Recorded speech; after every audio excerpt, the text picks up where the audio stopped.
Hello students, स्वागत है आप सबों का। तो आज की वीडियो में हम लोग देखेंगे जो नया मॉडल पेपर जारी हुआ है केमिस्ट्री 12 का। ठीक है, उसका मॉडल सेट 3। ठीक है, मॉडल सेट 3। तो इस वीडियो को आप लोग शुरू से लेकर अंत तक देखिए कि इसमें हर एक क्वेश्चन को अच्छे से एक्सप्लेन किया गया है। ठीक है, और ये वीडियो जो है अपने यार दोस्तों के साथ शेयर भी कीजिएगा। ठीक है, तो हम लोग वीडियो की शुरुआत करते हैं। ठीक, तो सबसे पहला क्वेश्चन देखते हैं। सबसे पहला हम लोग क्वेश्चन देखते हैं। सबसे पहला क्वेश्चन देखिए क्या है। सबसे पहला क्वेश्चन है which of the following defects decrease the density. पूछ रहा है इसमें कि कौन सा डिफेक्ट इसमें चारों में, ए में है इंटरस्टिशियल डिफेक्ट, बी में है डिसलोकेशन डिफेक्ट, सी में इम्प्योरिटी डिफेक्ट और डी में है शॉर्टकी डिफेक्ट। तो इसमें बोल रहा है कि कौन सा डिफेक्ट जो है डेंसिटी को डिक्रीज करता है, इसमें डेंसिटी डिक्रीज होता है। ठीक है, तो इसका जो आंसर हो जाएगा वो हो जाएगा D, Schottky defect. Schottky defect में डेंसिटी डिक्रीज होता है, क्योंकि शॉर्टकी डिफेक्ट में क्या होता है, सेम नंबर ऑफ कैटायन और एनायन जो होता है क्रिस्टल से मिसिंग हो जाता है, लॉस हो जाता है। तो जब क्रिस्टल से मिसिंग हो जाएगा तो उसका मास क्या होगा, घट जाएगा। ठीक है, और हम लोग को पता है डेंसिटी इक्वल टू होता है मास ऑफ वॉल्यूम। जब मास घट गया तो डेंसिटी भी क्या होगा, घट जाएगा। ठीक है, तो डेंसिटी किस में डिक्रीज होता है, शॉर्टकी डिफेक्ट। यही बोलता है कि डेंसिटी रिमेन सेम, तो किस में हो जाता, तो आपका हो जाता इसमें फ्रैंकल डिफेक्ट में। ठीक है, फ्रैंकल डिफेक्ट में डेंसिटी क्या होता है, सेम होता है। तो इसको याद रखिए। फ्रैंकल डिफेक्ट को क्या बोला जाता है, डिसलोकेशन डिफेक्ट। यहाँ तीन तीन क्वेश्चन हम लोग देख लिए। ठीक है, बढ़ते हैं अगले क्वेश्चन की तरफ। Question number 2। ठीक है, क्वेश्चन नंबर 2 में देखिए क्या है। क्वेश्चन नंबर 2 में है the correct order of the packing efficiency in different type of unit cell is. ठीक है, तो पैकिंग एफिशिएंसी का यहाँ पर ऑर्डर पूछा है। तो आप लोग को सबसे पहले जहाँ भी इस तरह का क्वेश्चन है तो आप लोग पहले लिख लीजिए ग्राफ में कि सिंपल क्यूबिक में कितना होता है 52.4%, एफसीसी में कितना होता है 74% और बीसीसी में कितना होता है 68%। ठीक है, तो सबसे ज़्यादा किस में हुआ है, एफसीसी में। तो देख लेते हैं सबसे ज़्यादा एफसीसी में कहाँ पर है। सबसे ज़्यादा एफसीसी में देखिए बी में है, एफसीसी 74%, उसके बाद 68% बीसीसी, फिर सिंपल की भी। तो ऑप्शन नंबर बी क्या हो जाएगा, करेक्ट हो जाएगा। ठीक है, तो इस तरह में ज़्यादा ढूंढना नहीं पड़ेगा। ठीक है, आंसर अपने रफ में लिख लिए, मिला लिए, देखिए कहाँ पर ज़्यादा है। तो ऑप्शन नंबर बी में सबसे ज़्यादा एफसीसी 74%, फिर 68%, फिर 52.4%। ठीक, एक्चुअल में 52.38 होता है, उसी को अप्रोक्स हम लोग ले लेते हैं 52.4%। ठीक है, सेकंड का ऑप्शन नंबर बी क्या आ जाएगा, करेक्ट ऑप्शन। ठीक, बढ़ते हैं अगले क्वेश्चन की तरफ। क्वेश्चन नंबर 3 देखिए। क्वेश्चन नंबर 3 में क्या है। क्वेश्चन नंबर 3 में है which of the following point defects are shown by AgBr. ये तो फेमस एग्जाम्पल है एजीबीआर, जो कि दोनों दिखाता है, शॉर्टकी भी दिखाता है और फ्रैंकल भी दिखाता है। ठीक है, एजीबीआर जो है शॉर्टकी डिफेक्ट भी दिखाता है और फ्रैंकल डिफेक्ट भी। तो देखिए ए और बी दोनों सही है, किसमें ए और बी में, ए में। तो थर्ड का ऑप्शन नंबर ए करेक्ट है। इस तरह भी कहीं कहीं क्वेश्चन पूछता है, ए बी सी दे लेगा, फिर उसको 1 2 3 4 तो देख लेना है, गलती से नहीं मार देना है, सिर्फ ए या बी ऐसे रंग देना है। ठीक ना, तो 3 का Schottky defect AgBr Schottky defect भी दिखाता है और फ्रैंकल डिफेक्ट भी, ए और बी दोनों में है। तो ऑप्शन 3 का ऑप्शन नंबर ये क्या हो जाएगा, करेक्ट हो जाएगा। ठीक, बढ़ते हैं अगले क्वेश्चन की तरफ। क्वेश्चन नंबर 4 देखिए। क्वेश्चन नंबर 4 क्या है। क्वेश्चन नंबर 4 है which of the following unit is useful in relating concentration of solution with its vapour pressure. ठीक है, तो आप लोग पढ़े होंगे partial pressure is equal to, partial pressure is equal to क्या होता है, mole fraction into total pressure. ठीक है, तो देखिए तो टोटल प्रेशर या वेपर प्रेशर के साथ किसको रिलेट कर रहे हैं, मोल फ्रैक्शन को। तो ऑप्शन नंबर ये क्या हो जाएगा, करेक्ट हो जाएगा। ठीक है, तो 4 का ऑप्शन नंबर ये करेक्ट ऑप्शन। ठीक, बढ़ते हैं अगले क्वेश्चन की तरफ। क्वेश्चन नंबर 5 देखिए। क्वेश्चन नंबर 5 क्या है। क्वेश्चन नंबर 5 है low concentration of oxygen in the blood and tissue of people living at high altitude is. तो low concentration of oxygen in blood tissue, high altitude मतलब ऊंचाई पर जब रहता है तो वहाँ पर एटमॉस्फेरिक प्रेशर जो होता है वो क्या होता है, बहुत कम होता है। ठीक है, तो 5 का option number B low atmospheric pressure, option number B क्या हो जाएगा, करेक्ट हो जाएगा। ठीक है, ऊपर जब कोई भी जो पहाड़ी पर रहता है जहाँ पर प्रेशर कम रहता है तो वहाँ पर जो प्रेशर कम रहेगा, प्रेशर कम रहने के कारण ब्लड में जो है ऑक्सीजन का लेवल भी कम रहता है। ठीक है, इस कारण से वहाँ एनॉक्सिया का कंडीशन जो है क्रिएट होता है, फिर वहाँ पर जो होता है चक्कर टाइप का जो है कंडीशन आने लगता है। ठीक ना, तो 5 का ऑप्शन नंबर बी जो है वो हो जाएगा करेक्ट ऑप्शन। ठीक, बढ़ते हैं अगले क्वेश्चन की तरफ। क्वेश्चन नंबर 6 देखिए। क्वेश्चन नंबर 6 में क्या है। क्वेश्चन नंबर 6 में है वैल्यू ऑफ हेनरीज कांस्टेंट। क्या पूछ रहा है, ए में है increases with increase in temperature, B है decreases with increase in temperature, C remains constant, D first increase then decrease. तो हेनरीज कांस्टेंट आप लोग ये फार्मूला पढ़ेंगे, P H is equal to P partial pressure is equal to Henry's law constant into mole fraction. ठीक है, तो यहाँ पर हेनरीज लॉ कांस्टेंट क्या होता है, Henry's law constant directly proportional to temperature. तो टेम्परेचर जैसे जैसे बढ़ाएंगे हेनरीज लॉ कांस्टेंट का भी वैल्यू क्या होगा, बढ़ेगा। ठीक है, तो increases with increase in temperature. एक चीज़ और यहाँ पर ध्यान रख लिया कि जैसे जैसे टेम्परेचर हम लोग बढ़ाएंगे तो देखिए, तो यहाँ पर हम लोग कर सकते हैं, यहाँ पर के एच करेंगे बाई एक्स हो जाएगा, टेम्परेचर बढ़ाएंगे तो के एच बढ़ेगा, के एच बढ़ेगा तो मोल फ्रैक्शन घटेगा। मतलब जैसे जैसे हम लोग टेम्परेचर बढ़ाते हैं तो जो सॉल्युबिलिटी ऑफ गैस है वो डिक्रीज होता है, ये भी ध्यान रखना है। ठीक है, के एच का वैल्यू बढ़ेगा लेकिन सॉल्युबिलिटी ऑफ गैस घटेगा। तो जो क्वेश्चन दिया गया है उसका ऑप्शन नंबर ये क्या हो जाएगा, करेक्ट हो जाएगा। के एच का वैल्यू इंक्रीज होता है, इंक्रीज इन टेम्परेचर। बढ़ते हैं अगले क्वेश्चन की तरफ, क्वेश्चन नंबर 7। क्वेश्चन नंबर 7 में देखिए क्या, क्वेश्चन नंबर 7 में है यहाँ पर lambda naught M limiting molar conductivity ammonium hydroxide is equal to, इसका पूछा है। ठीक है, तो जहाँ भी इस तरह का क्वेश्चन पूछेगा अमोनियम हाइड्रोक्साइड आप लोग बनाएंगे लिमिटिंग मोलर कंडक्टिविटी पर न्यूमेरिकल। तो यहाँ पर क्या करना है, जनरली 3 कंपोनेंट दिया रहता है, 2 ठो जोड़ के तीसरा को घटा देना है।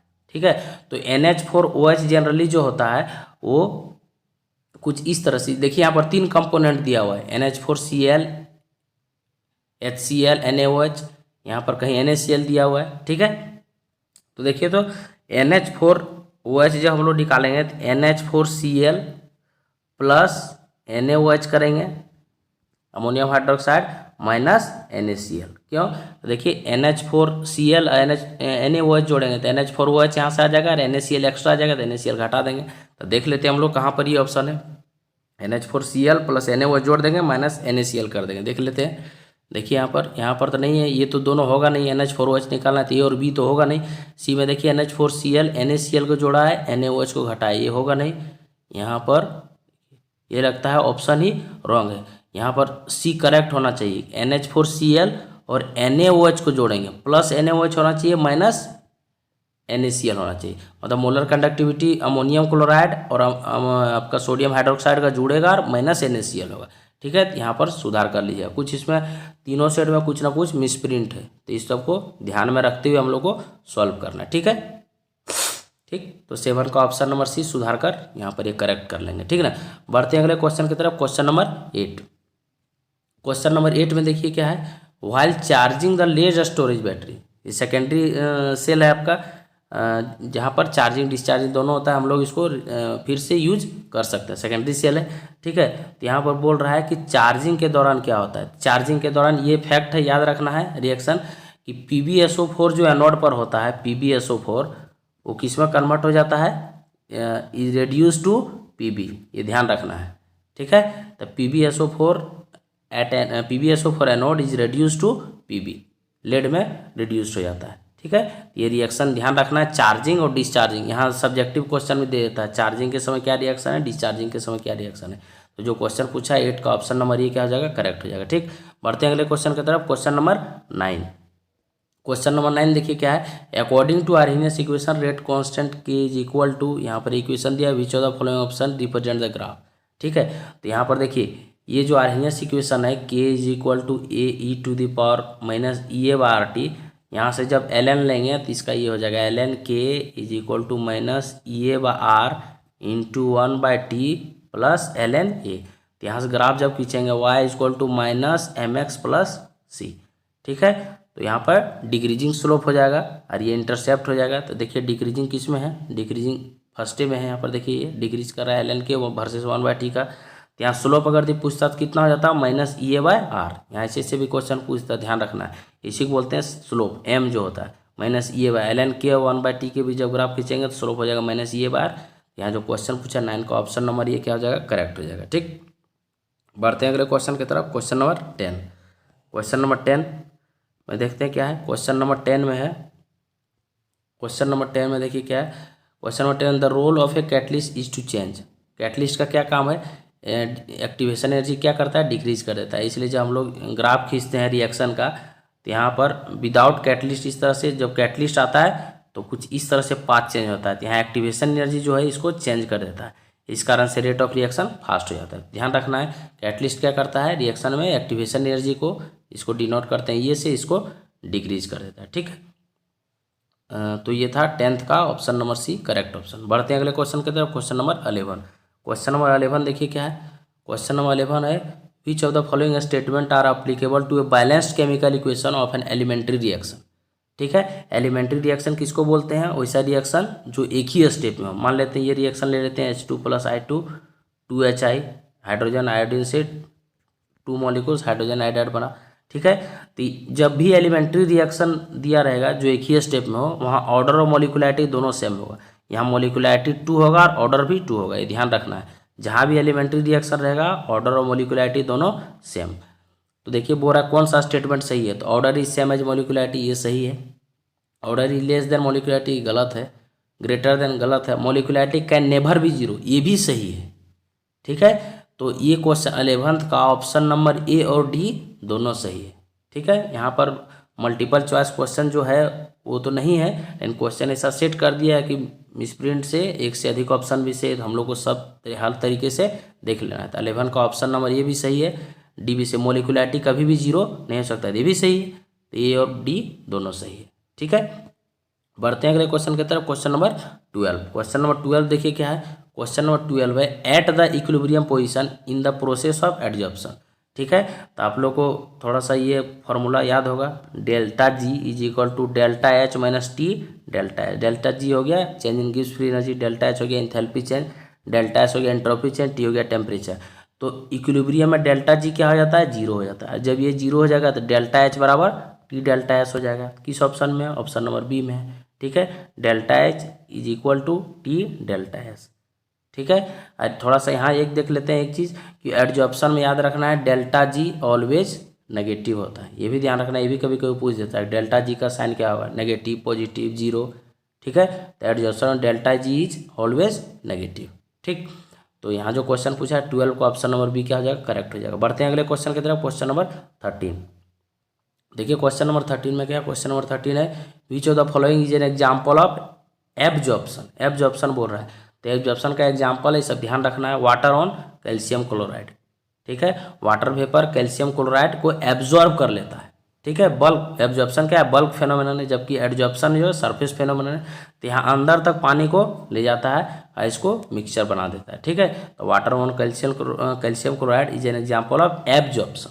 ठीक, और सब जो एग्जाम्पल है ये सब सिलिका जेल के द्वारा जो वाटर वेपर है ये एडजॉर्प्शन का, फाइनली डिवाइडेड निकल पर हाइड्रोजन ये भी एडजॉर्प्शन का, मेटल सरफेस ऑक्सीजन भी सब ACD तीनों किसका एग्जाम्पल है, एडजॉर्प्शन का।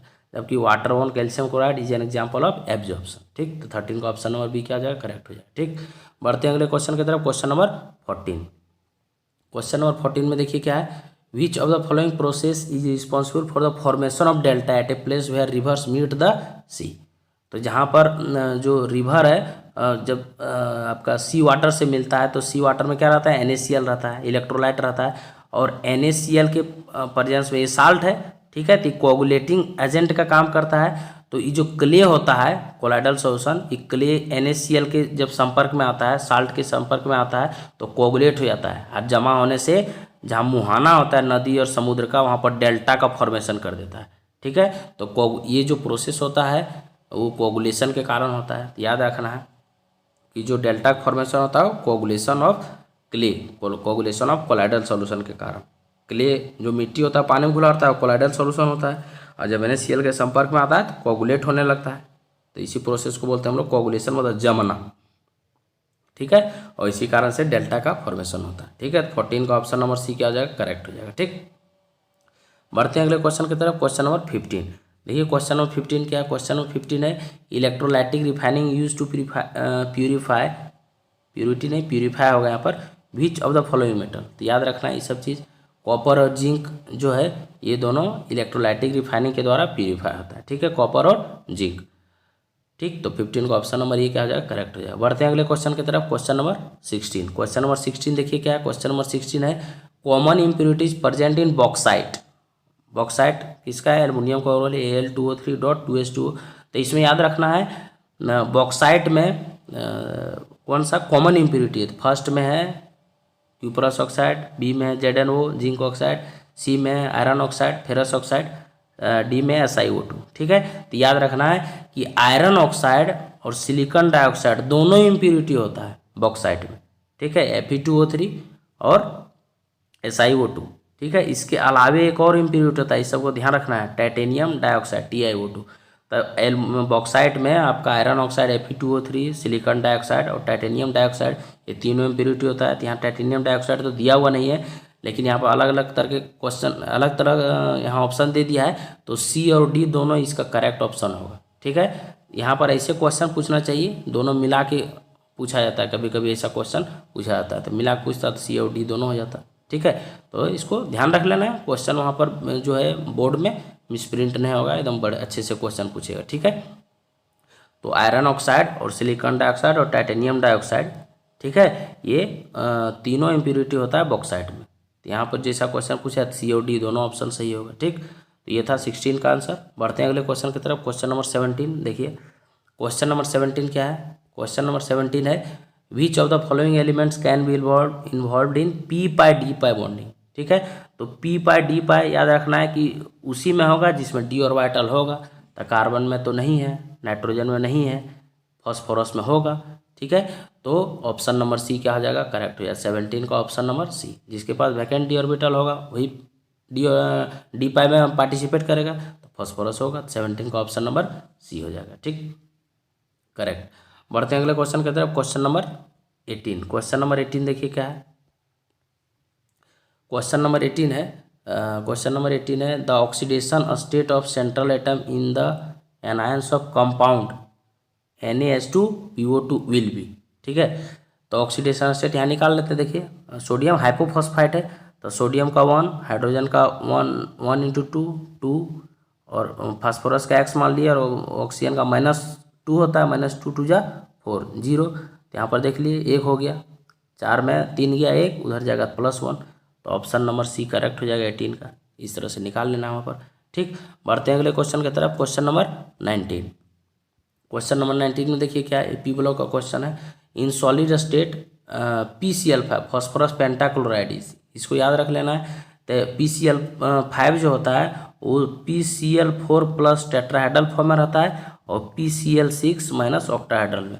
किस में है? आयनिक सॉलिड में रहता है। तो ऑप्शन नंबर डी में देखिए क्या है, आयनिक solid with PCl4 tetrahedral and PCl6 minus octahedral. ठीक है, तो इसको ध्यान रख लेना है। 19 का ऑप्शन नंबर डी क्या आ जाएगा? करेक्ट हो जाएगा। ठीक, बढ़ते हैं अगले क्वेश्चन की तरफ। Question number 20। क्वेश्चन नंबर 20 क्या है? Which of the following reaction are disproportionation reaction. Disproportionation reaction किसको बोलते हैं? वैसा रिएक्शन जिसमें एक ही एलिमेंट का ऑक्सीडेशन भी हो और उसी का रिडक्शन भी हो। ठीक है, तो फर्स्ट नंबर चेक करते हैं। Cu प्लस है, प्लस से +2 हो गया, 0 हो गया। देखिए 1 से गया +2 ऑक्सीडेशन हो रहा है, 1 से गया 0 रिडक्शन हो रहा है। तो कॉपर का ही ऑक्सीडेशन हो रहा है, उसी का रिडक्शन हो रहा है, तो ये डिस्प्रोपोर्शनेशन रिएक्शन होगा, ऑप्शन नंबर ए।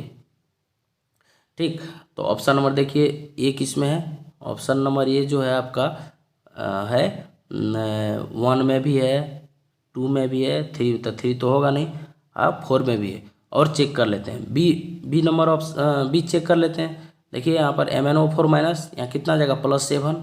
+7 से कितना चल गया? यहाँ पर चल गया +7 में चेंज हो रहा है नहीं, तो गलत हो जाएगा। तो ऑप्शन नंबर ए भी नहीं होगा, बी सेकेंड भी नहीं होगा। ठीक, और आपका ये तो होगा नहीं, तो ऑप्शन नंबर डी ए और डी फोर्थ नंबर मतलब होगा। यहाँ पर पता चल गया। अब डी चेक कर लेते हैं थोड़ा। देखिए यहाँ पर MnO4 माइनस है, +7 से कितना जा रहा है? +4, और यहाँ चेंज हो रहा है नहीं, तो क्या होगा? ये लगता है रिएक्शन उल्टा लिखा हुआ है, ये पलट जाना चाहिए। देखिए कैसे यहाँ पर देखिए पलट के इसको लिखते हैं, तो MnO2 में यहाँ कितना जाएगा? +4 से कितना गया? +2 रिडक्शन, अब +4 से कितना जाएगा? 7 ऑक्सीडेशन। तो ये रिएक्शन पलटा होना चाहिए, तब सही होगा। ठीक है, तब ए और डी सही होगा, तो ऑप्शन नंबर 4 जो करेक्ट हो जाएगा। बोले थे कि इस क्वेश्चन में कुछ मिसप्रिंटिंग है, तो इसको ध्यान रखते हुए हम लोग को सॉल्व करना, ठीक ना। तो 20 का ऑप्शन नंबर 4 करेक्ट हो जाएगा। कब? जब ये रिएक्शन पलट के लिखा हुआ रहेगा तब। ठीक, बढ़ते हैं अगले क्वेश्चन की तरफ। Question number 21। देखिए क्वेश्चन नंबर 21 क्या है? क्वेश्चन नंबर 21 है which of the following is amphoteric oxide. Amphoteric oxide किसको बोलते हैं? जो एसिड और बेस दोनों के साथ रिएक्शन करे, या एसिड और बेस दोनों जैसा रिएक्ट करे, बिहेव करे। ठीक है, तो वो एम्फोटेरिक ऑक्साइड जैसा बिहेव करता है। तो इसमें ये सब फैक्ट है, याद रखना है। तो याद रखना है ऑप्शन नंबर ए में वेनेडियम पेंटाऑक्साइड V2O5 और डाइक्रोमियम ट्राइऑक्साइड Cr2O3, ये दोनों कैसा बिहेव करता है एम्फोटेरिक ऑक्साइड के साथ। 21 का ऑप्शन नंबर ए क्या हो जाएगा, करेक्ट हो जाएगा। ठीक, बढ़ते हैं अगले क्वेश्चन की तरफ। Question number 22। देखिए क्वेश्चन नंबर 22 में क्या है। क्वेश्चन नंबर 22 में which of the following oxidation state is common for all lanthanoids, lanthanoids लिख दिया, लेंथेनॉइड्स होगा। ठीक है, तो पूछ रहा है कि कॉमन ऑक्सीडेशन स्टेट जो है लेंथेनॉइड के द्वारा क्या दिखाया जाता है। ठीक है, तो लेंथेनॉइड के द्वारा जो ऑक्सीडेशन स्टेट दिखाया जाता है +2 +3 +4, ये तीनों ऑक्सीडेशन स्टेट दिखाया जाता है। लेकिन कॉमन जो होता है वो होता है +3। तो 22 का ऑप्शन नंबर बी क्या हो जाएगा, करेक्ट हो जाएगा। ठीक, बढ़ते हैं अगले क्वेश्चन की तरफ। Question number 23। क्वेश्चन नंबर 23 देखिए क्या। Question number 23 the correct IUPAC name of, ये दिया गया है। ठीक है, तो यहाँ पर PTNH3 एकदम आसान है। तो डायएमिनो, अल्फ़ाबेटिकल ऑर्डर पर फॉलो करेंगे तो डायएमिनो या डायएमीन डाइक्लोरिडो। ठीक है, तो डायएमीन डाइक्लोरिडो और प्लेटिनम। ठीक है ना। और यहाँ पर देखिए ऑक्सीडेशन नंबर कितना हो जाएगा, इसका तो 0 और ये हो जाएगा -2, उधर जाएगा +2। याद रखना है, यहीं से पकड़ लेना है कि ऑक्सीडेशन नंबर 2 किस में है। देखिए तो किस में है, ए में है और डी में है, दोनों में है। तो डायएमीन, अल्फ़ाबेटिकल ऑर्डर फॉलो नहीं किया तो ऑप्शन नंबर ये हो जाएगा करेक्ट। ठीक है, इसी तरह चेक कर लेना है, डायएमीन डाइक्लोरिडो प्लेटिनम 2। ठीक है, तो 23 का ऑप्शन नंबर ये हो जाएगा करेक्ट। बढ़ते हैं अगले क्वेश्चन की तरफ। Question number 24। ठीक है, क्वेश्चन नंबर 24 देखते हैं क्या है। क्वेश्चन नंबर 24 है which of the following option are correct for FeCN का होल 6 3- कॉम्प्लेक्स। ठीक है, हेक्सासाइनिडो फेरेट जो है और इसका ऑक्सीडेशन नंबर 3 हो जाएगा। ठीक, ये कॉम्प्लेक्स है, इसका आप लोग को यहाँ पूछ रहा है कि कौन सा ऑप्शन सही है। ए में है हाइब्रिडाइजेशन D2sp3, बी में sp3d2, सी में पारामैग्नेटिक, डी में है डायमैग्नेटिक। ठीक, तो एक चीज़ जहाँ भी इस तरह का क्वेश्चन पूछेगा आप लोगों को थोड़ा ध्यान रखना है, कॉमन मैंने एक्सेप्शन को छोड़कर। CN जो साइनाइड है, इसको देख लेते हैं थोड़ा। साइनाइड जो है वो क्या है, स्ट्रॉन्ग फील्ड लिगेंड है। तो जितना भी स्ट्रॉन्ग फील्ड लिगेंड होता है वो इनर ऑर्बिटल कॉम्प्लेक्स बनाता है, ये ध्यान रखना है। CO CN EN NH3 strong field ligand, strong field ligand जितना CO CN EN NH3 ethylene diamine NH3, इसे inner orbital complex, inner orbital complex मतलब D पहले आएगा। ठीक है, ये चीज़ ध्यान रखना है। और टोटल यहाँ नंबर कितना है 6, तो उसको जोड़ के लिख देना है। इस जोड़ना इस तरह से, देखिए D2sp3 2 3 और 3 6, sp3d2 यहाँ भी 6, तो इनर ऑर्बिटल कॉम्प्लेक्स बनाता है D2sp3, डी पहले आएगा बता देना, फिर निकालने वाला बाद में हम लोग सीखेंगे। ठीक है ना, तो यहाँ पर देखिए D2sp3 इसका हाइब्रिडाइजेशन हो गया। ठीक है, और एक चीज़ यहाँ पर पारामैग्नेटिक है कि डायमैग्नेटिक, तो जनरली जो इनर ऑर्बिटल कॉम्प्लेक्स होता है वो इनर ऑर्बिटल कॉम्प्लेक्स कब होगा, जब पेयरिंग करेगा लोन पेयर को, और जब पेयरिंग करेगा तब इनर ऑर्बिटल कॉम्प्लेक्स बनाएगा। तो जहाँ भी पेयरिंग करेगा वो डायमैग्नेटिक हो जाएगा। ठीक है, लेकिन यहाँ पर हम लोग देख लेते हैं थोड़ा। तो इसका जब यहाँ पर ऑक्सीडेशन नंबर निकालेंगे तो यहाँ पर कितना आ जाएगा +3, Fe+3। इसमें देख लेते हैं डी में कितना इलेक्ट्रॉन है, हम लोग निकालना सीखे हैं। ऑक्सीडेशन नंबर कितना 26 -4 -18, तो यहाँ पर कितना बच जाएगा 18 3 21 5 बच जाएगा। ठीक है, अब देखिए तो डी में जब 5 है, 1 2 3 4 5, 1 2 3 4 5, जब इसको पेयरिंग करेगा देखिए 2 4 1 बच जा रहा है। ठीक है, तो ये चेक करके देख लेना है। जनरली क्या होता है, जनरली बोले हैं कि जनरली डायमैग्नेटिक होता है जब स्ट्रॉन्ग फील्ड लिगेंड रहेगा तो, लेकिन चेक करके देख लेना है कि यहाँ 1 अनपेयर्ड इलेक्ट्रॉन बच गया तो पारामैग्नेटिक भी होगा। देखिए यहाँ पर दो ऑप्शन सही हो गया, तो D2sp3 हाइब्रिडाइजेशन भी होगा और पारामैग्नेटिक भी होगा। तो ध्यान रखना है इसको, 24 का ए और सी दोनों सही हो गया। जबकि एग्जाम में जो है एक ही करेक्ट पूछेगा, तो इतना घबराना नहीं है। हम लोग यहाँ हर तरीके से क्वेश्चन का एक्सप्लेनेशन, जो करेक्ट एक्सप्लेनेशन हो सकता है उसको देख ले रहे हैं। ठीक है, तो 24 का ए और सी दोनों सही है। ठीक, बढ़ते हैं अगले क्वेश्चन की तरफ। Question number 25। देखिए क्वेश्चन नंबर 25 क्या है। क्वेश्चन नंबर 25 है identify the correct statement for the behaviour of ethane one two diamine as a फिगामेल। यहाँ कुछ मिसप्रिंट है, तो देखिए इथेन 1,2-डायमीन यहाँ पूछ रहा है क्या, न्यूट्रल लिगेंड के टर्म से पूछा है, chelating ligand, डाइडेंटेड ligand, unidentate ligand. तो इथेन 1,2-डायमीन देखिए CS2 NH2 NH2, यही है इथेन 1,2-डायमीन। तो देखिए N पर भी इलेक्ट्रॉन होगा दोनों तरफ, तो यहाँ से भी डोनेट करेगा, यहाँ से भी डोनेट करेगा। ठीक है। तो ये क्या हो जाएगा, बाइडेंटेट लिगेंड हो जाएगा, ठीक है, बाइडेंटेट लिगेंड। तो 25 का ऑप्शन नंबर बी क्या हो जाएगा, करेक्ट हो जाएगा। ठीक, बढ़ते हैं अगले क्वेश्चन की तरफ। Question number 26। क्वेश्चन नंबर 26 में देखिए क्या क्वेश्चन नंबर 26 है, IUPAC name of the compound, ये कंपाउंड ईथर का है, ठीक है। यहाँ कंपाउंड कुछ इस तरह दिया हुआ है, देखिए ओ पर बॉन्ड बना दिया है, वो मैक्सिमम यहाँ 2 ही बॉन्ड बना सकता है, ठीक है। तो इसलिए यहाँ ये सी पर होगा बॉन्ड, तो CH3 C, यहाँ COCH3। तो यहाँ पर देखिए यहाँ से लंबा चेन लेंगे 1 2 3, तो 2 मिथॉक्सी प्रोपेन, 2 मिथॉक्सी प्रोपेन किसमें, सी में। तो 26 का ऑप्शन नंबर सी क्या हो जाएगा, करेक्ट हो जाएगा। ठीक, बढ़ते हैं अगले क्वेश्चन की तरफ। Question number 27। क्वेश्चन नंबर 27 देखिए क्या है, क्वेश्चन नंबर 27 है the position of Br in the group A, पूछ रहा है एलाइल, एराइल, विनाइल, सेकेंडरी, ठीक है। तो डबल बॉन्ड के बगल में अगर दी sp3 हाइब्रिडाइज्ड कार्बन है, उससे अगर दी डबल बॉन्ड के बगल में sp3 हाइब्रिडाइज्ड कार्बन है, मतलब वो कार्बन जो सिंगल बॉन्ड से अटैच है, तो उसी को बोलते हैं एलाइल कार्बन। देखिए डबल बॉन्ड के बगल में sp3 हाइब्रिडाइज्ड कार्बन है, तो एलाइल कार्बन से जुड़ा हुआ है, ठीक है। तो यहाँ पर ऑप्शन नंबर ए हो जाएगा करेक्ट, 27 का ए, एलाइल कार्बन से ब्रोमीन जुड़ा हुआ है। ठीक, बढ़ते हैं अगले क्वेश्चन की तरफ। Question number 28। क्वेश्चन नंबर 28 देखिए क्या है, identify the compound Y in the following reaction. Reaction ऊपर ही दिया हुआ है, कुछ इधर उधर हुआ है तो देख लेते हैं हम लोग। देखिए रिएक्शन ये दिया हुआ, प्रोडक्ट पूछ रहा है 28 में, देखिए रिएक्शन ये दिया हुआ है, तो यहाँ पर प्रोडक्ट पूछ रहा है। तो ये जो है हेलोल के, हेलोल में भी क्वेश्चन मिलेगा, एमिन्स में भी मिलेगा। तो देखिए एनिलीन का रिएक्शन सबसे पहले नाइट्रस एसिड से कराया, बेंजीन डाइजीनियम क्लोराइड बनाया, फिर क्यूप्रस क्लोराइड से कराएगा, तो यहाँ पर क्लोरो बेंजीन बन जाएगा, बेंजीन पर Cl।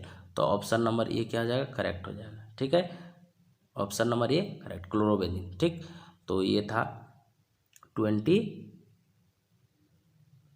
28 नंबर क्वेश्चन का आंसर, 28 का 1 हो जाएगा रिएक्शन में। ठीक है, ऑप्शन नंबर 1 करेक्ट हो जाएगा। ठीक, बढ़ते हैं अगले क्वेश्चन में। Question number 29। क्वेश्चन नंबर 29 में देखिए Cannizzaro reaction is not given by, ठीक है। तो सबसे पहले देख ले, हम लोग जानेंगे कि कैनिजारो रिएक्शन किसके द्वारा दिया जाता है, जिसके पास अल्फा हाइड्रोजन नहीं होगा, ठीक है।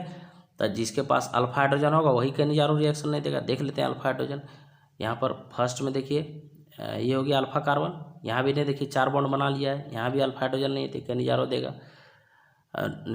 कैनिजारो यहाँ देखिए, यहाँ भी जो है बेंजल्डिहाइड, यहाँ भी नहीं होगा, फॉर्मल्डिहाइड यहाँ भी नहीं होगा, देखिए डी में होगा, डी में अल्फा हाइड्रोजन है। अल्फा हाइड्रोजन किसको बोलते हैं, अगर यदि किसी कार्बन के साथ फंक्शनल ग्रुप जुड़ा हुआ है तो उसको बोलते हैं अल्फा कार्बन। अल्फा कार्बन के साथ हाइड्रोजन तो अल्फा हाइड्रोजन। तो अल्फा हाइड्रोजन जो रखता है वो कौन सा रिएक्शन देगा, अल्डोल रिएक्शन। यहाँ पूछ रहा है Cannizzaro reaction is not given by, मतलब वो कौन सा रिएक्शन देगा, अल्डोल। यहाँ पूछ देता है aldol reaction is given by, ऐसे करके कोई क्वेश्चन पूछ सकता था। तो यहाँ 29 का जो ऑप्शन नंबर डी हो जाएगा करेक्ट, क्योंकि इसके पास अल्फा हाइड्रोजन है, और जिसके पास अल्फा हाइड्रोजन होता है वो कैनिजारो रिएक्शन नहीं देता है। ठीक, तो 29 का ऑप्शन नंबर डी हो जाएगा करेक्ट। बढ़ते हैं अगले क्वेश्चन की तरफ। Question number 30। अब देखिए क्वेश्चन नंबर 30 में क्या है, क्वेश्चन नंबर 30 में है which is most suitable reagent for the following conversion. यहाँ कन्वर्सन देखिए दिया हुआ, ये कंपाउंड है, मतलब हम लोग को देखना है यहाँ कीटोन फंक्शनल ग्रुप है, कीटोन से किस में जा रहा है, कार्बोक्सिलिक एसिड में जा रहा है। ठीक है, तो कीटोन से कार्बोक्सिलिक एसिड में कौन चेंज करता है, जो स्ट्रॉन्ग ऑक्सीडाइजिंग एजेंट है, चाहे अल्कलाइन KNO4 या एसिडिफाइड KNO4। इसके अलावे भी और सारा है, ये तो कॉमन हो गया। ठीक है, आपका यहाँ पर देखिए हम लोग देखते हैं जो ऑप्शन में दिया हुआ है, ए में टॉलेंस रिएजेंट है, टॉलेंस अमोनिकल सिल्वर नाइट्रेट, ये तो देता ही नहीं है, कीटोन को कार्बोक्सिलेशन कन्वर्ट नहीं कर पाएगा। बेंजोइल पेरोक्साइड ये भी नहीं होगा। सी में देखिए I2 in presence of NaOH, ठीक है, आयोडीन एक्सेस में लिया जाता है in presence of Na sodium hydroxide में। तो कीटोन को, जो मिथाइल कीटोन, देखिए कीटोन के बगल में मिथाइल है, मिथाइल कीटोन को किस में कन्वर्ट कर देता है, कार्बोक्सिलिक एसिड में, और यहाँ बाय प्रोडक्ट में आयोडोफॉर्म बना देता है। ठीक है, इसी को हम लोग बोलते हैं आयोडोफॉर्म टेस्ट। तो 30 का ऑप्शन नंबर सी क्या हो जाएगा, करेक्ट हो जाएगा। ठीक है, I2 in presence of NaOH ketone functional group किस में चेंज कर देता है, कार्बोक्सिलिक एसिड में। ठीक है, बढ़ते हैं अगले क्वेश्चन की तरफ। Question number 31। देखिए क्वेश्चन नंबर 31 में क्या है, क्वेश्चन नंबर 31 में the source of nitrogen in Gabriel synthesis of एमिन्स। ठीक है, तो गैब्रियल थैलीमाइड सिंथेसिस आप लोग को अगर पता होगा तो यहाँ पर जो है phthalimide, potassium salt of phthalimide को जो हम लोग अल्काइल हैलाइड से रिएक्शन कराते हैं, ठीक है, तो एन अल्काइल थैलीमाइड बनाता है, उसके बाद फिर हम लोग एक्वस NaOH से करते हैं, तब प्राइमरी एमीन बनाता है। तो यहाँ पर देखिए potassium phthalimide, potassium salt of phthalimide, तो ऑप्शन नंबर डी इसका हो जाएगा करेक्ट। ठीक है, तो ये आप लोग reaction Gabriel phthalimide synthesis very very important reaction है, सब्जेक्टिव ऑब्जेक्टिव सब के लिए इस सब रिएक्शन को ध्यान रखना है। Hoffmann bromide degradation reaction, Gabriel phthalimide synthesis, ये एमीन्स का वेरी वेरी इंपॉर्टेंट रिएक्शन है जिसको ध्यान रखना है। तो यहाँ पर जो इसको ये क्वेश्चन है उसका आंसर हो जाएगा पोटेशियम साल्ट ऑफ थैलेमाइड। ठीक है, बढ़ते हैं अगले क्वेश्चन की तरफ। क्वेश्चन नंबर 32, देखिए क्वेश्चन नंबर 32 क्या है। क्वेश्चन नंबर 32 है which of the following B group vitamin can be stored in our body. तो हम लोग जनरली पढ़ते हैं कि विटामिन बी और विटामिन सी ये क्या होता है, वाटर सॉल्युबल होता है, और वाटर सॉल्युबल होने के कारण हम लोग के बॉडी से रेगुलर क्या होता है, बाहर निकलते रहता है। लेकिन विटामिन बी में भी कौन है, विटामिन B12, जिसका जो आपका केमिकल नेम है साइनोकोबालामिन, ये लीवर में क्या हो जाता है, स्टोर हो जाता है लॉन्ग टाइम के लिए। ठीक है, तो याद रखना है कि विटामिन बी में विटामिन B12 जो है वो क्या होगा, our body in our body stored in liver. ठीक है, लीवर में स्टोर होता है। तो 32 का ऑप्शन नंबर डी क्या हो जाएगा, करेक्ट हो जाएगा। ठीक, बढ़ते हैं अगले क्वेश्चन की तरफ। क्वेश्चन नंबर 33, देखिए क्वेश्चन नंबर 33 क्या है, which of the following polymer can be formed by using the following monomer. तो देखिए ये मोनोमर का स्ट्रक्चर अगर भी आप लोग पढ़ेंगे तो किसका स्ट्रक्चर है, कैप्रोलैक्टम, और कैप्रोलैक्टम किसका मोनोमर होता है, नायलॉन 6 का। ठीक है, तो ऑप्शन नंबर 4 जो है 33 का ऑप्शन नंबर 4 क्या हो जाएगा, करेक्ट हो जाएगा। ठीक, बढ़ते हैं अगले क्वेश्चन की तरफ। क्वेश्चन नंबर 34, देखिए क्वेश्चन नंबर 34 जो है वो लगता है कुछ यहाँ मिसप्रिंट है। ठीक है, तो ये मिसप्रिंट है तो इसका क्वेश्चन ही नहीं है, तो इसे छोड़ देते हैं इसको। ठीक है, यहाँ देखिए ऑप्शन है कुछ भी, artificial sweetener, tranquillisers, anti histamine, anti fertility drugs. ठीक है, तो क्वेश्चन नहीं तो इसको हम लोग छोड़ देते हैं। बढ़ते हैं अगले क्वेश्चन की तरफ।